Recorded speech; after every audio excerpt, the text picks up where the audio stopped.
तो hello friend, कैसे हैं आप लोग। आशा करते हैं कि आप लोग बहुत ही अच्छे होंगे। तो आज का जो हमारा वीडियो है वो है क्लास 9th के केमिस्ट्री का चैप्टर नंबर 2 पदार्थ का वर्गीकरण।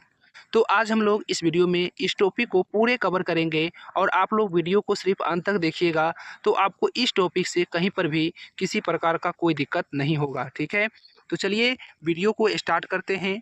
नोट्स को बनाने में थोड़ा मेहनत लगता है, तो यदि अगर आप लोग चैनल को सब्सक्राइब कर दीजिएगा तो काफ़ी अच्छा होगा और हम आपके लिए ऐसे ही अच्छे अच्छे वीडियो लाते रहेंगे। तो चलिए वीडियो को स्टार्ट किया जाए। तो देखिए, सबसे पहले कहता है कि पदार्थ का वर्गीकरण दो आधार पर किया गया है। पहला है आपका भौतिक, दूसरा है रासायनिक। ठीक है, अब देखिए भौतिक आधार पर और रासायनिक आधार पर, ठीक है ना। तो यहाँ पर हम लोग भौतिक आधार पर जो इन पदार्थ का वर्गीकरण हुआ था, ठोस, द्रव्य और गैस, इसके बारे में हम लोग पढ़ चुके हैं। और आज हम लोग जानेंगे रासायनिक आधार पर जो पदार्थ का वर्गीकरण होता है, तत्व, यौगिक और मिश्रण, इसके बारे में। ठीक है, तो चलिए वीडियो को स्टार्ट करते हैं। तो देखिए, सबसे पहले है आपका तत्व यानी एलिमेंट के बारे में जानेंगे। एलिमेंट यानी तत्व क्या होता है? तो तत्व ये शुद्ध पदार्थ है जो एक ही प्रकार के परमाणुओं से निर्मित होता है। उदाहरण के लिए ऑक्सीजन, सोना, चांदी, लोहा, ये सब जो है तत्व हैं। ठीक है ना। वर्तमान समय में वैज्ञानिकों ने 118 तत्व की खोज की है। ठीक है, आप जो देख रहे हैं ये यानी कि आवर्त सारणी है ये। ठीक है ना, आवर्त सारणी में लगभग 118 तत्व होते हैं और वह सभी आपका तत्व कहलाएंगे क्योंकि वह एक ही प्रकार के परमाणुओं से निर्मित होता है। ठीक है ना, तो इसे आप लोग याद रखिएगा। इसके बाद देखिए, ब्रह्मांड में सबसे अधिक मात्रा में पाए जाने वाले तत्व जो हैं वो हाइड्रोजन है और वायुमंडल में सबसे अधिक मात्रा में पाए जाने वाले तत्व नाइट्रोजन है। ठीक है, और मानव में सबसे अधिक मात्रा में पाए जाने वाले तत्व जो हैं वो ऑक्सीजन है। पृथ्वी के भूपट्टी में सबसे अधिक पाया जाने वाला जो तत्व है वो ऑक्सीजन है, इसे भी याद रखिएगा। ठीक है, ये क्वेश्चन कई बार एग्जाम में पूछा जा चुका है। इसके बाद देखिए, परमाणु क्या होता है सो समझिएगा।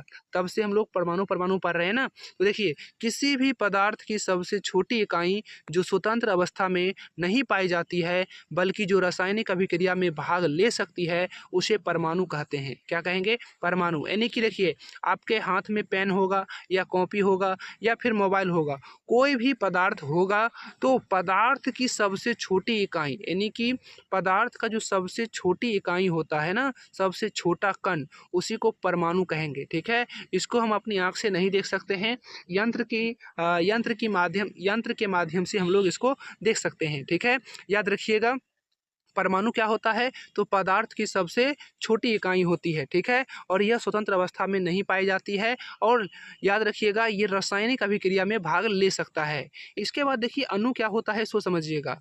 अणु दो या दो से अधिक परमाणुओं से मिलकर बना होता है। यह प्राकृतिक में स्वतंत्र अवस्था में पाया जाता है।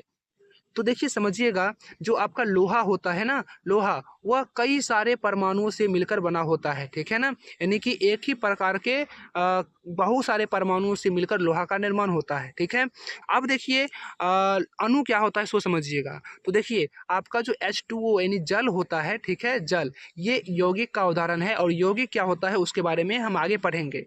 तो यौगिक के सबसे छोटी इकाई को ही हम लोग क्या कहेंगे? अणु कहेंगे। ठीक है, पर यानी कि तत्व के सबसे छोटी इकाई को परमाणु कहेंगे और यौगिक के सबसे छोटे कण को क्या कहेंगे? अणु कहेंगे। याद रखिएगा। ठीक है, जैसे आप लोग यहाँ पर देख सकते हैं, H जो है यानी हाइड्रोजन, ये परमाणुओं से मिलकर बना है, ये परमाणुओं से मिलकर बना है।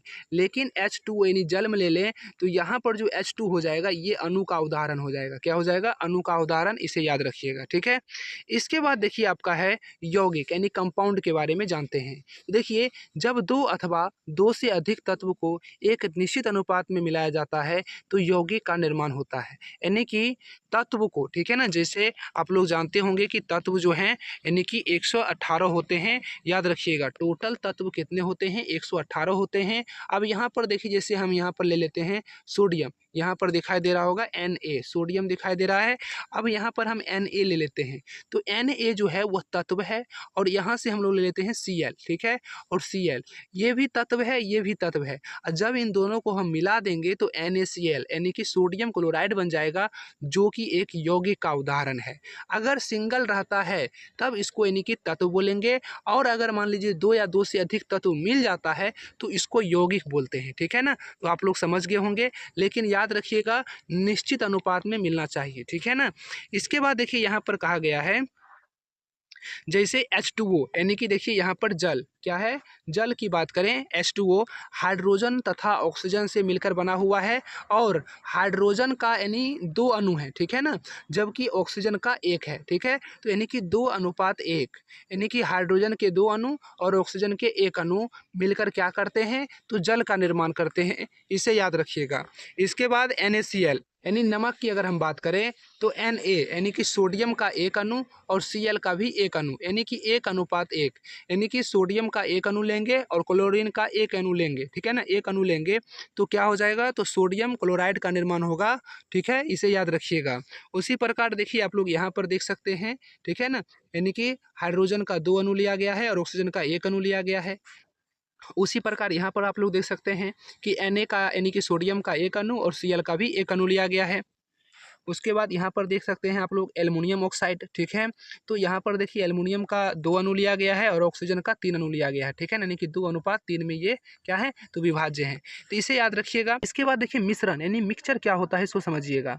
तो जब 2 या 2 से अधिक पदार्थ को किसी भी अनुपात में मिला दिया जाए तो उसे मिश्रण कहते हैं। मिश्रण में उनके अवयवी तत्व का गुण मौजूद होता है। जैसे मान लीजिए हम यहाँ पर एक गिलास लेते हैं, ठीक है, जैसे यहाँ पर ले लेते हैं फिर से एक गिलास लेते हैं। इसमें देखिए ऐसा नहीं है कि हम एक गिलास पानी में 2 ही चम्मच चीनी डालेंगे, इसमें कोई फिक्स मात्रा नहीं होता है, आप यानी कि जितना डालना चाहे डाल सकते हैं, ठीक है ना। तो जब 2 या 2 से अधिक पदार्थ को किसी भी अनुपात में यानी कि आप जितना चाहे उतना डाल सकते हैं, तो किसी भी अनुपात में मिला दिया जाए ना तो उसे मिश्रण कहेंगे। लेकिन यौगिक में क्या था, तो याद रखिएगा यौगिक में जो था यानी कि जैसे अगर हम जल का अगर निर्माण करेंगे तो इसमें 2 हाइड्रोजन यानी कि 2:1 में मिलाना पड़ेगा, यानी कि हाइड्रोजन के 2 अणु और ऑक्सीजन के 1 अणु, ठीक है, मिलकर ही जल का निर्माण करेंगे, ठीक है। लेकिन मिश्रण में ऐसा कोई रूल नहीं है, क्योंकि आपको बता दिए हैं कि जैसे जल है तो जल में हम चाहे तो जितना चीनी डालना हो डाल सकते हैं, नमक डालना हो डाल सकते हैं, तो उसको क्या कहेंगे, तो शरबत कहेंगे, ठीक है ना। जब हम पानी में अगर चीनी डालते हैं तो उसको क्या कहते हैं, शरबत। तो शरबत जो होता है आपका वह मिश्रण का ही उदाहरण है। अब देखिए कहते हैं कि मिश्रण में उनके अवयवी तत्वों का जो गुण होता है वह मौजूद होता है। इसका मतलब क्या होता है समझिएगा। अब देखिए यहाँ पर अगर पानी है, ठीक है, अगर मान लीजिए पानी है, इसमें अगर चीनी डालेंगे तो चीनी मीठा होता है, ठीक है। चीनी को या सूखा खाइए तब पर भी मीठा होगा, और जब वो पानी में मिल जाएगा ना तब पर भी वो अपना गुण को दिखाएगा और पानी को क्या कर देगा, मीठा कर देगा। अगर हम पानी में नमक मिलाते हैं तो पानी का स्वाद कैसा हो जाता है, नमकीन हो जाता है।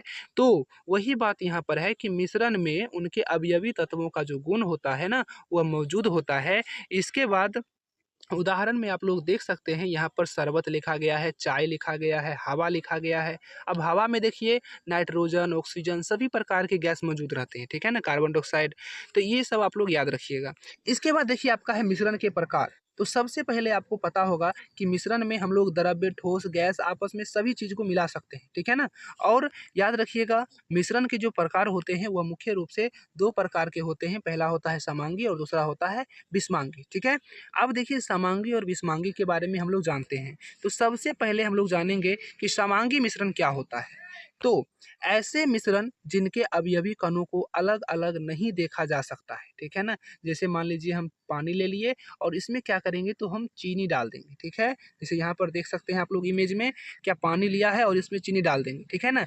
और जब इसको अच्छी तरह से मिला देंगे तो आप चीनी के कण को नहीं देख सकते हैं, ठीक है ना। यानी अच्छी तरह से मिला देने के बाद हम चीनी के कण को नहीं देख पाते हैं, तो उसी को समांगी मिश्रण कहते हैं, ठीक है ना। तो यही बात देखिए यहाँ पर लिखा गया है कि ऐसे मिश्रण जिनके अवयवी कणों को अलग नहीं देखा जा सकता है, ठीक है ना। अब देखिए जैसे नमक के जलीय विलयन को नमक और जल में अलग अलग नहीं देखा जा सकता है, यह एक समांगी मिश्रण का क्या है, उदाहरण है। यानी कि आप जल में अगर मान लीजिए नमक डाल दीजिएगा और अच्छे से मिला दीजिएगा तो आप नमक के कण को नहीं देख सकते हैं, तो ये क्या हो गया, समांगी मिश्रण। आप डायरेक्ट याद रखिएगा वैसा मिश्रण जिसमें हम क्या करेंगे, तो उसको अच्छी तरह से मिला देंगे और जो पदार्थ हम मिला रहे हैं उसके कण को अगर हम नहीं देख पाते हैं तो उसको क्या कहेंगे, समांगी मिश्रण कहेंगे। ठीक है, जैसे आप लोग याद रखिएगा, जल एवं चीनी का मिश्रण, जल एवं नमक का मिश्रण, अल्कोहल यानी जो शराब होता है ना वो अल्कोहल का ही होता है, याद रखिएगा, अल्कोहल तथा जल का मिश्रण, और मिश्र धातु। ठीक है, मिश्र धातु, मिश्र धातु जो होते हैं वो यानी कि कई सारे धातुओं से मिलकर बने होते हैं। जैसे तांबा देख लीजिए, तांबा में आप लोग यानी कि कौन कौन से धातु से मिलकर बना हुआ है उसे आप अलग अलग नहीं देख सकते हैं। ठीक है ना, तो तांबा जो हो जाएगा आपका वो समांगी मिश्रण का ही उदाहरण हो जाएगा, यानी मिश्र धातु जो है वो समांगी मिश्रण का क्या होता है, उदाहरण होता है। तो आप लोग को फाइनली यहाँ पर समझ में आ गया होगा कि समांगी मिश्रण होता क्या है। अगर नहीं समझ में आया हो तो हम आपको फिर से बताते हैं कि समांगी मिश्रण जो है, जब हम किसी भी चीज़ को पानी में अगर अच्छी तरह से मिला देते हैं, जैसे हम चीनी मिलाए या नमक मिलाए या फिर अल्कोहल मिलाए, अगर हम उसके कण को नहीं देख पाते हैं तो वह यानी कि समांगी मिश्रण हो गया। और चीनी अगर डालिएगा और अच्छे से नहीं मिलाइएगा तो चीनी के कण को यदि अगर आप देख रहे हैं तब वह विषमांगी मिश्रण का क्या हो जाएगा, उदाहरण हो जाएगा। जैसे यहाँ पर देख सकते हैं आप लोग, ऐसे मिश्रण जिनके अवयवी कणों को अलग अलग देखा जा सकता है, जैसे पानी के ऊपर तेल डालने पर तथा हिलाने पर तेल ऊपर रह जाता है और पानी नीचे बैठ जाता है, और पानी और तेल को अलग अलग कर सकते हैं, अतः एक विषमांगी मिश्रण है। यानी कि ऐसे मिश्रण जिसमें हम अलग अलग कण को देख सकते हैं। जैसे यहाँ पर देखिए, यहाँ पर क्या किया गया है, तो रेत लिया गया है यानी कि बालू को। ठीक है ना, और जल का मिश्रण, यानी कि जब हम पानी में क्या करेंगे तो बालू यानी कि रेत को डालेंगे तो रेत जो होता है वो पानी के नीचे बैठ जाता है, और हम जल को भी देख सकते हैं और रेत को भी देख सकते हैं। ठीक है ना, तो ये आपका हो जाएगा विषमांगी मिश्रण का उदाहरण। पेट्रोल जल का मिश्रण, अगर आप जल में पेट्रोल डालिएगा तो पेट्रोल जो होता है वो ऊपर रह जाता है जबकि जल नीचे रहता है। तो यहाँ पर हम लोग क्या करेंगे, तो पेट्रोल के भी अंश को देख लेंगे और जल के भी अंश को देख लेंगे, तो ये आपका हो जाएगा विषमांगी मिश्रण हो जाएगा। ठीक है, तेल और जल का मिश्रण। ठीक है ना, तेल यानी कि कोई भी प्रकार का आप तेल ले सकते हैं। तेल जो होता है वो पानी के साथ अभिक्रिया नहीं करता है, अतः हम पानी को और तेल को अलग अलग देख सकते हैं। तो ये सब जो होता है आपका विषमांगी मिश्रण का उदाहरण होता है, आप लोग समझ गए होंगे। ठीक है, इसके बाद देखिए अगला नंबर है, यहाँ पर देखिए हम आपको शॉर्टकट में समझाते हैं। तत्व जो होता है वह एक ही प्रकार के परमाणुओं से मिलकर बना होता है। ठीक है ना, अब देखिए यौगिक क्या होता है, तो यौगिक जो होता है वो यानी कि दो या दो से अधिक तत्वों के मेल से बनता है। ठीक है ना, जैसे आप लोग यहाँ पर देख सकते हैं, यहाँ पर देखिए ये सब क्या है, तत्व के उदाहरण है। अब यौगिक क्या होते हैं इसको समझिएगा। यहाँ पर देखिए हाइड्रोजन जो हो जाएगा वो तत्व हो जाएगा। ठीक है, ऑक्सीजन जो हो जाएगा वो तत्व हो जाएगा, यानी कि दो या दो से अधिक तत्वों के मेल से जो पदार्थ बनता है उसी को हम क्या कहेंगे, यौगिक कहेंगे। जैसे यहाँ पर देखिए हाइड्रोजन और ऑक्सीजन मिलकर क्या बना दिया, तो जल का निर्माण कर दिया, तो जल जो हो जाएगा वह यौगिक का उदाहरण हो जाएगा। ठीक है, इसके बाद देखिए एल्युमिनियम ऑक्साइड। ठीक है, एल्युमिनियम ऑक्साइड जो है वह भी क्या है, तो यौगिक का उदाहरण है, क्योंकि इसमें एल्युमिनियम और ऑक्सीजन दोनों के कण मौजूद हैं। ठीक है ना, तो दो तत्वों के मेल से जो पदार्थ का निर्माण होता है उसे यौगिक कहते हैं। ठीक है, इसके बाद देखिए मिश्रण क्या होता है, तो दो या दो से अधिक तत्व इसमें मिलेंगे, लेकिन याद रखना है कि इसमें जो होता है वह यानी कि अनुपात फिक्स नहीं होता है कि इतना ही मात्रा में मिलाना है, जबकि इसमें फिक्स होता है कि आप यहाँ पर दो ही हाइड्रोजन लीजिएगा और एक ही ऑक्सीजन लीजिएगा, तब जाके जल का निर्माण होगा। और यहाँ पर आपको दो एल्युमिनियम लेना है और 3 ऑक्सीजन लेना है, तब जाकर एल्युमिनियम ऑक्साइड का निर्माण होगा। ठीक है, जबकि मिश्रण में ऐसा कोई फिक्स नहीं होता है, इसमें आप दो या दो से अधिक तत्व को मिला सकते हैं। ठीक है ना, किसी भी मात्रा में मिला सकते हैं, जैसे शरबत हो गया, वायु हो गया। ठीक है, तो आप लोग समझ गए होंगे। इसके बाद देखिए आपका है विलयन यानी कि सॉल्यूशन। समझिएगा, दो या दो से अधिक पदार्थ का समांगी मिश्रण विलयन कहलाता है। विलयन में मिश्रित पदार्थों के कणों का जो आकार होता है वह 1 नैनोमीटर से भी कम होता है, इसीलिए ये पदार्थ परस्पर इस प्रकार संगठित हो जाते हैं कि बिना किसी यंत्र की सहायता से सामान्य आँखों से देखना संभव नहीं होता है। और विलयन के जो छोटे छोटे कण होते हैं उसको हम अपनी आँखों से नहीं देख सकते हैं, ये बात याद रखिएगा। अब देखिए विलयन क्या होता है और विलायक क्या होता है, और अब देखिए हम आपको एक डायग्राम के माध्यम से समझाते हैं, समझिएगा। ठीक है, सबसे पहला है सॉल्यूट, सॉल्वेंट और सॉल्यूशन, यानी कि विलयन, विलायक और विलय। ठीक है, समझिए। अब देखिए विलयन क्या होता है, जैसे मान लीजिए हम यहाँ पर पानी ले लिए हैं। ठीक है, अब यहाँ पर हम कोई रंग ले लेते हैं। ठीक है, तो देखिए अब क्या करेंगे, तो इस पानी में हम इस रंग को मिलाएंगे तो ये पदार्थ बनेगा। ठीक है, अब यहाँ पर पानी में, ठीक है, हम रंग को मिलाए हैं तो पानी जो हो जाएगा वो यानी कि विलायक हो जाएगा, यानी कि सॉल्वेंट हो जाएगा। ठीक है, जबकि रंग जो हो जाएगा ये विलय है। पानी में जो पदार्थ आकर मिल जाता है, ठीक है, जब किसी पदार्थ में कोई अन्य पदार्थ आकर मिलता है, ठीक है, तो यहाँ पर जिस पदार्थ में आकर मिलेगा उसको विलायक बोलेंगे, जबकि जो पदार्थ आकर मिलता है उसको विलय बोलते हैं। क्या बोलेंगे? विलय। तो यहाँ पर याद रखिएगा कि इस पानी में ये रंग को मिलाए हैं तो रंग जो हो जाएगा आपका विलय हो जाएगा, जबकि हम पानी में मिलाए हैं तो पानी आपका विलायक हो जाएगा। यानी कि विलायक क्या होता है? तो विलायक अपने में अन्य पदार्थ को मिला लेता है और मिलाने के बाद जो नया पदार्थ बनता है उसी को हम लोग कहते हैं विलयन। ठीक है, तो आशा है कि विलयन आप लोग समझ गए होंगे। और विलयन जो होता है और विलयन के जो कण होते हैं वो काफ़ी छोटे होते हैं, तो आप लोग उसे अपने आँख से नहीं देख सकते हैं। इसके लिए आपको एक यंत्र की सहायता लेनी पड़ेगी। ठीक है, याद रखिएगा। इसके बाद देखिए विलायक यानी कि सॉल्वेंट क्या होता है? तो वह पदार्थ जिसमें अन्य पदार्थों को घोलने की क्षमता होती है विलायक कहलाते हैं। यानी विलायक वे पदार्थ हैं जो अपने में अन्य पदार्थ को मिला लेते हैं। जैसे जल, जल में आप चीनी को मिला दीजिए, ठीक है, नमक को मिला दीजिए, वो अपने में समाहित कर लेते हैं, मिला लेते हैं। तो जल जो है वो आपका क्या हो जाएगा? विलायक हो जाएगा। ठीक है, और जो पदार्थ मिल रहा है उसे विलय कहते हैं, जिसके बारे में हम लोग आगे पढ़ेंगे। ठीक है, तो विलय और विलायक आप समझ गए। तो विलायक जो होता है, सॉरी, और देखिए यहाँ पर लिखा गया है कि किसी भी विलयन में सर्वाधिक मात्रा विलायक की होती है। आप शरबत बनाते होंगे, शरबत में सबसे अधिक मात्रा किसका होता है? जल का होता है, और जल किसका उदाहरण है? तो विलायक का है। ठीक है, तो याद रखिएगा किसी भी विलयन में सर्वाधिक मात्रा विलायक की होती है और विलयन के अन्य पदार्थ इसी में घुले होते हैं। ठीक है ना, और विलयन के जो अन्य पदार्थ जैसे विलय हो गया वो यानी कि विलायक में ही घुले होते हैं। ठीक है, जैसे आप लोग यहाँ पर देख सकते हैं जल हो गया, एसिटिक अम्ल हो गया, एथेनॉल हो गया, ये सब जो होते हैं यानी विलायक के उदाहरण है, इसे याद रखिएगा। इसके बाद देखिए विलय यानी कि सल्यूट क्या है सो समझिएगा। देखिए वे पदार्थ जो विलायक में घुले, यहाँ पर घुले होगा, ठीक है, वे पदार्थ जो विलायक में घुले रहते हैं विलय कहलाते हैं। किसी भी विलयन में विलायक की तुलना में विलय की मात्रा कम होती है। यानी कि किसी भी विलयन में अगर हम बात करें तो विलायक की मात्रा जो होती है वह विलय से ज़्यादा होती है और विलय की जो मात्रा होती है वह विलायक से कम होती है। तो वही बात यहाँ पर लिखा गया है कि किसी भी विलयन में, अगर हम इस विलयन की बात करें, विलयन में क्या है? तो विलयन में विलय की जो मात्रा है वह कम होती है, जबकि विलायक की जो मात्रा है वह अधिक होती है। इसे याद रखिएगा। अब विलय के अगर हम उदाहरण की बात करें तो नमक हो गया, चीनी हो गया, ये सब जो है आपके विलय के उदाहरण हैं। ठीक है, तो देखिए ये आपका टॉपिक यहीं पर अंत होता है। कैसा लगा वीडियो कमेंट में ज़रूर बताइएगा। और आपसे एक छोटी सी रिक्वेस्ट है, मेरा चैनल अभी नया है तो अगर आप लोग थोड़ा सपोर्ट कीजिएगा